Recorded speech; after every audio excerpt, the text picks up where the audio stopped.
Thank you very much for inviting me. Firstly, yes, as a member of the Global Conscience Convoy, what needs to be known is that we couldn't get there. We could not get to Rafah. We couldn't get further than the Suez Canal. So much as went without any illusions, we knew that the chances of getting to Rafah, the chances of being useful there and of being allowed in were very, very slim. So we traveled all the way to Cairo. Many hundreds of people have gone in, if you like, drip fed into Cairo. So we've not all been there at the same time, but the international people are going in. Some left, some joined, some left, some joined. But we weren't under any illusion that we were going to get in. I was surprised that no one could get further than the Suez crossing. So the Egyptian government, while it was claiming to be pro-Palestinian, if you like, our abilities to be in any use out there were clamped down on very harshly. I felt we were followed, we were monitored, we were watched. We had 4 activists arrested who then went incommunicado, and so no one knew of their well-being. And many of the Egyptian journalists at that point and the Egyptian activists felt they had to kind of go underground. We were not really able to post on social media about our stories there because it compromised the Global Conscience Convoy, or it might do. And it certainly put the names and faces of Egyptian activists who had previously been arrested during an earlier protest in Cairo. And I think there were 57 arrests made. So many of these journalists didn't really want their faces and names shown on social media. So people kind of went underground, but we tried to continue being useful. So what we've come away with is connections and phone numbers and a new network, if you like. So we've emboldened ourselves by getting in touch with as many people as possible. So we've got lawyers, friends, activists, students, postgrads, medical students. So we've come home with a very strengthened network of people, and obviously the attempts to get into Rafah or as close as possible will be made again, and may even be made in my absence. But actually getting in was denied. So I think the Global Conscience Convoy at that point said, right, well, we'll get all the correct permissions and permits so that we can go, so that humanitarian aid can get through, and those that applied for these permits were deported. So it was one problem literally after another, after another. What a journalist had been able to send me from Rafah was rows and rows and rows of trucks full of humanitarian aid that wasn't being allowed access into Rafah on the Gaza side, despite that there was at that time a ceasefire. Yes, we know the ceasefire broke down, but during the 7-day ceasefire, there were more trucks on the road on the Egyptian side of Rafah than there were going in. And somebody posted this footage of rows and rows and rows and rows of lorries. Some of these lorries contained food, so obviously the food was deteriorating. And I just found out today that one of the parcels, if you like, the trucks that was let in by the United Nations contained toys of plastic food.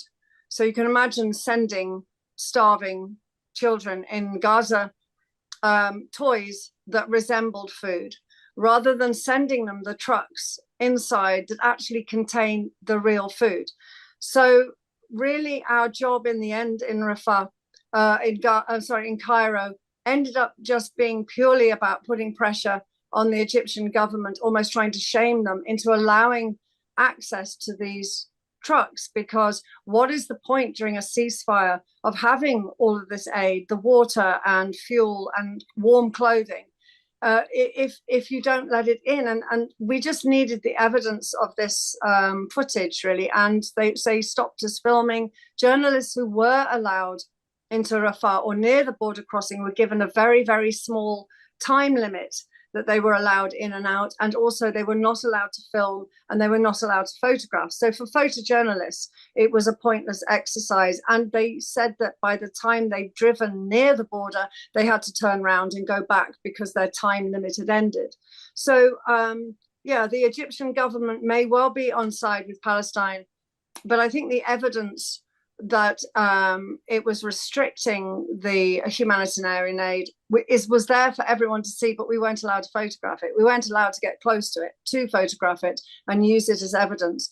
What people did say is the North Sinai is extraordinarily heavily militarized at the moment. There's been an influx of, I think, 14 different military units from 14 different countries that went in after the accidental or not so accidental drone strike.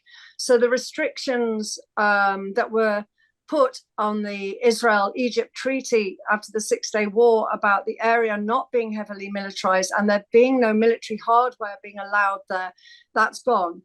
All of these military units that are there are technically in control, not just of surveillance, and also there's also watchtowers which aren't manned, but it's not just about surveillance, it's about control of the Rafah crossing. Egypt doesn't really have the control over its own border that it tells people it has. And I think that was evident by the fact that it couldn't let food trucks go in, but it could let a United Nations truck full of plastic toys that resembled food, which is an astonishing thing to happen.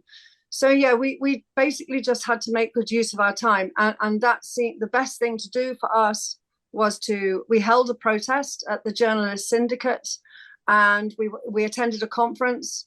There was a staged walkout of the conference when an Egyptian official started to explain how Egypt was doing absolutely everything it could to help the Palestinians in Gaza, and that included allowing aid to go in. And we walked out, or we were instructed to walk out by the Egyptian activists, because they said this simply isn't true. Egypt actually hasn't really done anything to enable this humanitarian aid through. So it was a mishmash of a lot of things. We didn't get to do what we wanted to do, which was get to the border.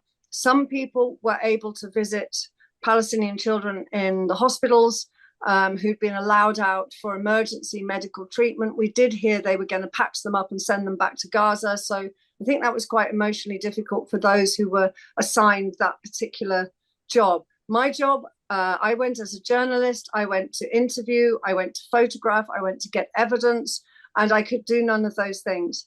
So despite coming home with a lot of contacts, while I was actually out in Cairo, I was silenced by, I think, threat of arrest, especially after these 4 activists they kind of disappeared. And then we found that eventually they were not deported, but they were classified as persona non grata, which is not welcome in Egypt. So those people, one of whom was a US congressman, will not be allowed back into Egypt to continue his pushing for the Rafah border to open. So yeah, we were effectively silenced.